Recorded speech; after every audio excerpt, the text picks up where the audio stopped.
സമയം തരണം. നിങ്ങൾ ഇടപെടരുത് ദയവ് ചെയ്തിട്ട്. ഞാൻ ഇന്ന് നിങ്ങളോട് പറഞ്ഞ് ഇപ്പൊ കാസർഗോഡ് നിന്നാണ് നിങ്ങളോട് സംസാരിക്കുന്നത്. ശ്രീ വി ഡി സതീശന്റെ ജാഥയുടെ ഉദ്ഘാടന ചടങ്ങ് കഴിഞ്ഞ് അതിനിടയ്ക്ക് ഇപ്പോ ചെറിയൊരു സൗകര്യം കിട്ടുമ്പോൾ ഇവിടെ ഇരുന്നതാണ്. ഇനി സമസ്തയുടെ സമ്മേളനത്തിൽ അതൊന്ന് സംബന്ധിക്കണം എന്ന് ആഗ്രഹമുണ്ട്. അപ്പൊ കൂടുതൽ സമയമില്ല.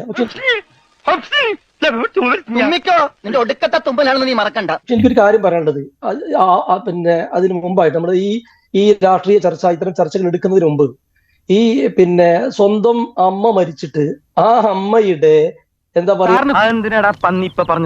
പിന്നീട് പറയാൻ അവസരം കിട്ടിയില്ല, ഒരു സ്നേഹവും മനുഷ്യത്വവും കാണിക്കാതെ അധിക്ഷേപിച്ച ഒരു വ്യക്തിയുമായി ഇത്തരം ചർച്ചകളിൽ ഇരിക്കുന്നതിന് വളരെ വലിയ പ്രയാസമുണ്ട്. വ്യക്തിപരമായി നമുക്ക് ആരോടും പ്രശ്നമില്ല. പക്ഷെ അത്തരം മനുഷ്യത്വം പോലും ഇല്ലാത്ത ആളുകളെ വിളിച്ചു വരുത്തി രാഷ്ട്രീയം സംസാരിക്കരുത് ദയവ് ചെയ്തിട്ട്. തല്ലുവാങ്ങിയിട്ടേ പോകുന്ന തോന്നുന്നത് സംസാരിക്കുന്നത്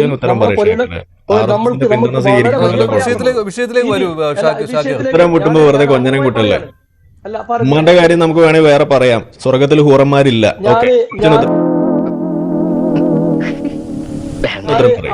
ആരിഫ് ഹുസൈനെ ഞാൻ ഇവിടെ മനുഷ്യന്മാരുടെ സംസാരമുള്ളൂ, പോലെ മനുഷ്യത്വമില്ലാത്ത ആളോട് സംസാരമില്ല. ഞാൻ ആദ്യം സംസാരമില്ല.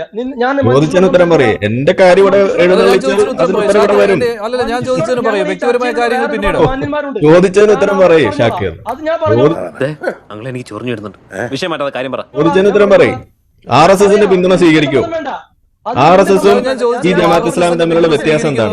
ജമാഅത്തെ ഇസ്ലാമിയുടെ പിന്തുണ സ്വീകരിക്കുന്നതും തമ്മിൽ നിങ്ങൾ എങ്ങനെ വേർതിരിച്ച് പറയും എന്നുള്ളതാണ്. മഞ്ജുഷ, ഒരു കാര്യം നിങ്ങൾ ശ്രദ്ധിക്കുക.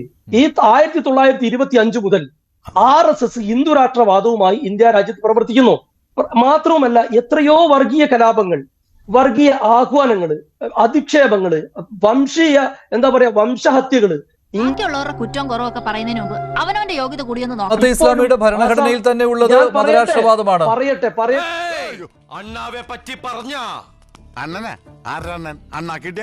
ചോദിച്ച ചോദ്യത്തിന് ഞാൻ ഉത്തരം പറയാം, നിങ്ങൾ സമയം തന്നാ മതി. ഞാൻ പറയുന്നത് RSS എന്ന പിന്നെ വർഗീയ കക്ഷി ഈ രാജ്യത്തിന് ശത്രുവായി, മാനവ കുലത്തിന് ശത്രുവായി വർഗീയത കാണിച്ചുകൊണ്ടേയിരിക്കുന്നു. എന്നാൽ ജമാഅത്ത് ഇസ്ലാമി, ഞാൻ ആദ്യം പറഞ്ഞു, ജമാഅത്ത് ഇസ്ലാമിയുടെ ഏതെങ്കിലും നയങ്ങളോട് അവർ നിലപാടുകൾ യോജിപ്പുള്ള ആളുകളല്ല നമ്മൾ. മതപരമായി വ്യത്യസ്ത അഭിപ്രായമുണ്ട്, മതപരമായിട്ടുണ്ട്, രാഷ്ട്രീയപരമായിട്ടുണ്ട്. പക്ഷേ അവര് രാഷ്ട്രീയപരമായി ഒരു പാർട്ടി ഉണ്ടാക്കി കേരളത്തിൽ പ്രവർത്തിക്കുമ്പോൾ നേരത്തെ CPM-മായി അവർ സഖ്യമുണ്ടായപ്പോൾ വോട്ട് ചെയ്യാൻ തീരുമാനിച്ചപ്പോ ഞങ്ങൾ പറഞ്ഞത് ജമാഅത്ത് ഇസ്ലാമി വർഗീയമാണെന്നല്ല, അന്ന് അവർ എടുത്തിട്ടുള്ള രാഷ്ട്രീയ നിലപാട് തെറ്റായിരുന്നു എന്നാണ്. പക്ഷെ അന്ന് മതരാഷ്ട്രവാദം ഉണ്ടെന്നാണ് കേട്ടോ, അന്ന് മതരാഷ്ട്രവാദം ഉണ്ടെന്നാണ് ഇപ്പോൾ കോൺഗ്രസ് നേതാക്കൾ പറയുന്നത്. അന്ന് ഉണ്ടായിരുന്നു എന്നാണ് മതരാഷ്ട്രവാദം, ജമാഅത്തെ ഇസ്ലാമിക്ക് ഉണ്ടായിരുന്നു, ഇന്നതില്ല എന്നാണ്. ഞങ്ങൾ അടിസ്ഥാനപരമായി പറയുന്നു, ഇന്ത്യൻ നാഷണൽ കോൺഗ്രസ് എന്ന് പറയുന്ന ഇന്ത്യയിലെ ഏറ്റവും വലിയ മതേതര പ്രസ്ഥാനത്തിന് ഈ തെരഞ്ഞെടുപ്പിൽ ഭരണവിരുദ്ധ വികാരത്തിന്റെ ഭാഗമായിട്ടോ അല്ലെങ്കിൽ കോൺഗ്രസിന്റെ മതേതര നിലപാടിനോട് യോജിച്ചുകൊണ്ടോ ഈ ജമാഅത്ത് ഇസ്ലാമിയോ അതിന്റെ രാഷ്ട്രീയ സംഘടനകളോ അതിന്റെ പ്രവർത്തകന്മാരോട് വോട്ട് ചെയ്യാൻ പറഞ്ഞാൽ അതിലെവിടെയാണ് വർഗീയത? എന്തായാലും കോൺഗ്രസിന്റെ മതേതര നിലപാടിനോട് യോജിച്ചുകൊണ്ടായിരിക്കില്ല, കാരണം കോൺഗ്രസിന്റേത് മതേതര നിലപാടാണ്. പക്ഷെ ജമാഅത്തെ ഇസ്ലാമിയുടേത് അങ്ങനെയല്ല. 4 വോട്ടിന് വേണ്ടി ആരുടെ കാല് നിൽക്കുന്നതിന് വേണ്ടിയിട്ടും ഇവർ തയ്യാറാകും. നിരപേക്ഷതയിലേക്ക് പോകരുത്, അതിന് തരാതരം പോലെ മാറ്റാവുന്നതല്ലേ ഇത്. മതനിരപേക്ഷതയും വർഗീയതയും ഇത് തരാതരം പോലെ മാറ്റി കളിക്കുവാനുള്ളതല്ല കേട്ടോ. അല്ല മഞ്ജുഷേ, ഏതെങ്കിലും നിയോജക മണ്ഡലത്തിൽ കോൺഗ്രസ്സുകാർ പോയി ജമാഅത്ത് ഇസ്ലാമിക്ക് വോട്ട് ചെയ്യുകയാണെങ്കിൽ നിങ്ങൾക്ക് പറയാമായിരുന്നു, ഇവിടെ RSSന് അനുകൂലമായി CPM വോട്ട് ചെയ്തിട്ടുണ്ട്. എന്നാൽ ശരി, അതെല്ലാം തരാതരം പോലെ വർഗീയതയെ പുൽകുന്നു എന്നേ പറഞ്ഞുള്ളൂ കേട്ടോ. ഞാനിവിടെ LDF-നെ വെള്ളപൂശാൻ വന്നല്ല, LDF-ഉം ഇത് തന്നെയാണ് ചെയ്യുന്നത്. മാത്രമല്ല ജമാഅത്തെ ഇസ്ലാമിയുടെ വോട്ട് കിട്ടിയാൽ അവർ സ്വീകരിക്കുകയും ചെയ്യും. എല്ലാ തെരഞ്ഞെടുപ്പുകളിലും ജമാഅത്ത് ഇസ്ലാമി രാഷ്ട്രീയ പാർട്ടി രൂപീകരിക്കുന്നതിന് മുമ്പ് CPM-നൊപ്പം കൂടി അവർക്ക് വോട്ട് ചെയ്തിട്ടുള്ള ആളുകളാ. ഇപ്പോഴല്ല, ഇതിനു മുമ്പ് നടന്ന ത്രിതല പഞ്ചായത്ത് തെരഞ്ഞെടുപ്പിൽ മുക്കം ഉൾപ്പെടെയുള്ള സ്ഥലങ്ങളിൽ നിരവധി പഞ്ചായത്തുകളിൽ ഇവർ ബായി ആയിരുന്നു. അത് തന്നെയാണ് ഇവിടുത്തെ ചർച്ചാ വിഷയവും. അത് തന്നെയാണ് LDF-ഉം UDF-ഉം തരാതരം പോലെ ജമാഅത്തെ ഇസ്ലാമിയെ കൂടെ കൂട്ടുന്നു എന്നുള്ളതാണ്. ഇത് വടി കൊടുത്ത് അടി വാങ്ങുന്ന പരിപാടിയാണല്ലോ ബാബു. ഷാക്കിർ മനസ്സിലാക്കേണ്ടത് നമ്മുടെ BJP-യുടെ പ്രതിനിധിയുടെ താല്പര്യം മുസ്ലിം ലീഗും SDPയും അടിച്ചു പിരിയണം എന്നുള്ളതാണ്.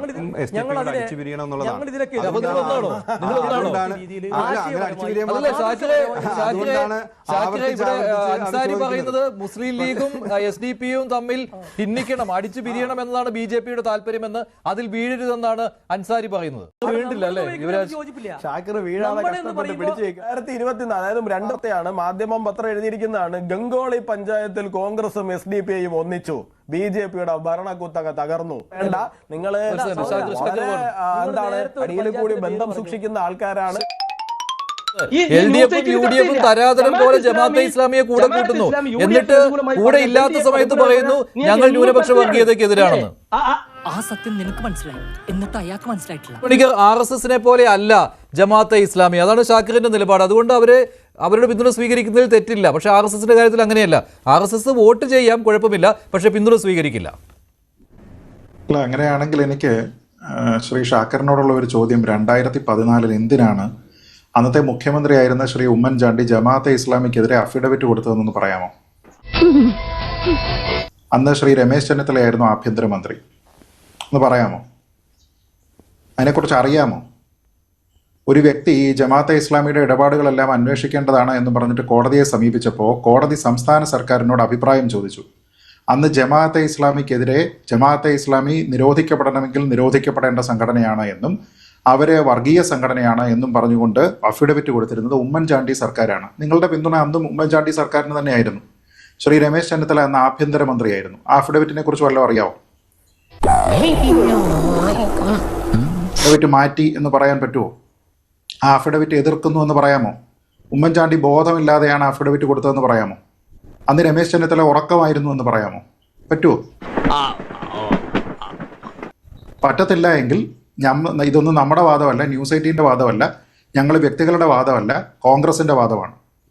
ഉമ്മൻചാണ്ടി സർക്കാർ തന്നെ വളരെ കൃത്യമായിട്ട് പേപ്പറിൽ സർക്കാർ കടലാസിൽ എഴുതി അഫിഡവിറ്റ് 2014 കൊടുത്തിട്ടുണ്ട് എങ്കിൽ അതിൽ പറഞ്ഞിരിക്കുന്നതിനപ്പുറത്തേക്ക് എന്ത് മാറ്റമാണ് ഈ സംഘടന? ഇതിനാണ് അവനവൻ പാരാന്ന് പറയുന്നത്. ആ മാറ്റം വിശദീകരിക്കാൻ നിങ്ങൾക്ക് കഴിയുന്നില്ല എന്ന് മാത്രമല്ല, നേതാക്കൾക്ക് തമ്മിൽ പരസ്പരം ഒരേ അഭിപ്രായം ഉണ്ടാക്കുവാനും സാധിക്കുന്നില്ല. നോക്കൂ മഞ്ജുഷേ, ഞാൻ പറഞ്ഞല്ലോ, ഈ പ്രായോഗിക രാഷ്ട്രീയത്തിലെ മുന്നണി സംവിധാനത്തിലെ ഒരു രാഷ്ട്രീയ കക്ഷി ഒരു കാലത്ത് എടുത്ത നിലപാട് മറ്റൊരു കാലത്ത് മാറ്റി പറയും. അതിൽ ഞങ്ങളുടെ നാട്ടിൽ ചിലരെ കുറിച്ച് പറയും, അപ്പ കാണുന്നവനെ അപ്പാന്ന് വിളിക്കുന്ന സ്വഭാവമുള്ളവരെന്ന്. പുതുമയുള്ള കാര്യമൊന്നുമല്ല, അത് ആദർശത്തിന്റെ വ്യതിചലനവുമല്ല. അതായത് അതാണ് മുന്നണി രാഷ്ട്രീയത്തിന്റെ പ്രത്യേകത. പഴയ അജണ്ട മാറുമ്പോഴാണല്ലോ പുതിയ അജണ്ട ഉണ്ടാവുന്നത്. ഇവിടെ നടന്നുകൊണ്ടിരിക്കുന്നത് 3 തരികിടകളാണ്. ഒന്ന്, ജമാഅത്ത് ഇസ്ലാമി മതരാഷ്ട്രവാദം തള്ളി പറഞ്ഞു എന്ന് വരുത്തി തീർക്കുക. അങ്ങനെ തള്ളി പറഞ്ഞിട്ടില്ല. ഞാനിവിടെ ചോദിച്ചു, ഇക്കാമത്തുദ്ദീൻ ഇന്ന് അവിടെ തന്നെ എഴുതി വെച്ചിരിക്കുകയാണ്, എന്നും അവർ പറഞ്ഞുകൊണ്ടിരിക്കുന്ന സാധനമാണ്. അതിൻ്റെ അർത്ഥം നിങ്ങൾ പറഞ്ഞു തന്നാൽ മതി. ഇവിടെ ഇരുന്നിട്ട് അതിനെ വെളുപ്പിക്കുന്ന ആളുകളോട് എനിക്ക് ചോദിക്കാനുള്ള അത്രയേ ഉള്ളൂ. ഇക്കാമത്തുദ്ദീൻ എന്ന് പറയുന്നതിൻ്റെ അർത്ഥം എന്താണെന്ന് മലയാളത്തിലൊന്ന് പറഞ്ഞു തരാം. അതെന്താ നിങ്ങൾക്ക് പറയാൻ കഴിയും? ഒന്ന് ഡിഫൈൻ ചെയ്ത് തരൂ. അത് ചെയ്താൽ തീർന്നു കഥ, ഗെയിം ഓവറാണ്. അത് നിങ്ങൾ ചെയ്യുന്നില്ല, എന്നിട്ട് ഇല്ലാത്ത സാധനം വെളുപ്പിക്കാൻ ശ്രമിക്കുന്നു. ഇനി രണ്ടാമത്തെ എന്താണ്? നേരത്തെ പറഞ്ഞ പോലെ ഒരു ടു കോക്കി ഫാലസി, അതായത് ഞങ്ങൾ മാത്രമല്ല അവരും ചെയ്തിട്ടുണ്ട്, അതുകൊണ്ട് നമ്മളും ചെയ്യും എന്ന് പറയുന്ന നിലവിലുള്ള ഒരു അഴകുഴമ്പൻ നിലപാട്. അതെങ്ങനെ ശരി? അപ്പോൾ പിന്നെ നിങ്ങൾ പറയുന്നതിൽ എന്താണ് വ്യത്യാസം? എന്താണ് അതിലൊരു ഔന്നിത്യം നിങ്ങൾക്ക് അവകാശപ്പെടാനുള്ളത്? ഔചിത്യം എന്നൊരു സാധനമുണ്ട്. ഒരു മനുഷ്യനായ കുറച്ചൊക്കെ ഔചിത്യം വേണം. അവരുടെ ഭരണഘടനയൊക്കെ എടുത്തു നോക്കിയാൽ അതിൽ അവർ കൃത്യമായിട്ട് എഴുതി വെച്ചിരിക്കുന്നത് എന്താണ്? അത് ഡെമോക്രസി, സോഷ്യലിസം, സെക്യുലറിസം ഇതിനൊക്കെ ഉയർത്തി വെക്കുന്നതാണ് എഴുതി വെച്ചിരിക്കുന്നത്. എന്നാൽ ഈ ജമാഅത്ത് ഇസ്ലാമിയുടെ കോൺസ്റ്റിറ്റ്യൂഷനിൽ എന്താ എഴുതി വെച്ചിരിക്കുന്നത്? മതരാഷ്ട്രവാദം, ഇക്കാമത്തുദ്ദീൻ, ഹുക്കൂമത്തെ ഇലാഹി, ഇത് തന്നെയാണ് ഇപ്പോഴും എഴുതി വെച്ചിരിക്കുന്നത്. ജമാഅത്ത് ഇത്ര കാലം കൊണ്ടാണെന്ന് ജനാധിപത്യ വിരുദ്ധതയാണ്, ജനാധിപത്യം ഹറാമാണ്, നിങ്ങളുടെ നിസ്കാരം പോലും സ്വീകരിക്കണം എന്നുണ്ടെങ്കിൽ ഇന്ത്യ ഒരു ഇസ്ലാമിക വ്യവസ്ഥിതി ആകണം എന്ന് പഠിപ്പിക്കുന്ന സാധനമാണ്. നമ്മൾ പണ്ട് പറഞ്ഞ പ്രസംഗമൊന്നുമല്ല. ഈ ഏതാനും ആഴ്ചകൾക്ക് മുന്നേ നടന്നിട്ടുള്ള ജമാഅത്ത് ഇസ്ലാമിയുടെ ക്ലാസ്സുകളുണ്ട്, യൂട്യൂബിൽ അടിച്ചു നോക്കിയാൽ നിങ്ങൾക്ക് കാണാം. അവർ കൊടുക്കുന്ന ഓൺലൈൻ വിദ്യാഭ്യാസത്തിന്റെ ഭാഗമായിട്ടുള്ള ഓറിയന്റേഷൻ കൊടുക്കുന്ന ക്ലാസ്സുകളിൽ ഇപ്പോഴും പഠിപ്പിക്കുന്ന സാധനമാണ് ഈ പറയുന്നത്. അവിടെ ഇപ്പോഴും പഠിപ്പിക്കുന്നു മതരാഷ്ട്രത്തിന് വേണ്ടി നമ്മൾ കാത്തിരിക്കണമെന്ന്. ഒരു ക്ലാരിറ്റി നിങ്ങൾക്ക് കൊണ്ടുവന്നാൽ നിങ്ങൾ തനിയെ ജമാഅത്ത് ഇസ്ലാമി എടുത്ത് കളയും. പക്ഷെ നിങ്ങൾ അതിന് ശ്രമിക്കുന്നില്ല, പകരം ഈ തരികട നടത്തിക്കൊണ്ടിരിക്കുന്നു. ഇതാണ് ഇവിടെ നടന്നുകൊണ്ടിരിക്കുന്നത്. ഇത് ജനങ്ങൾ തിരിച്ചറിയണം. അതുകൊണ്ടാണ് നമ്മളത് ആവർത്തിച്ച് പറയുന്നത്. ഈ തരത്തിൽ ചെയ്യുന്ന ഒരു പാർട്ടി UDF-നെ നമ്മൾ തള്ളിയേ പറ്റൂ. ഓക്കെ, ഞാൻ പറയാം. ഞാനിനി ഭാഷ മാറ്റി പറയണം. അല്ല, അതല്ല മാറ്റി പറയണം. വേണ്ട.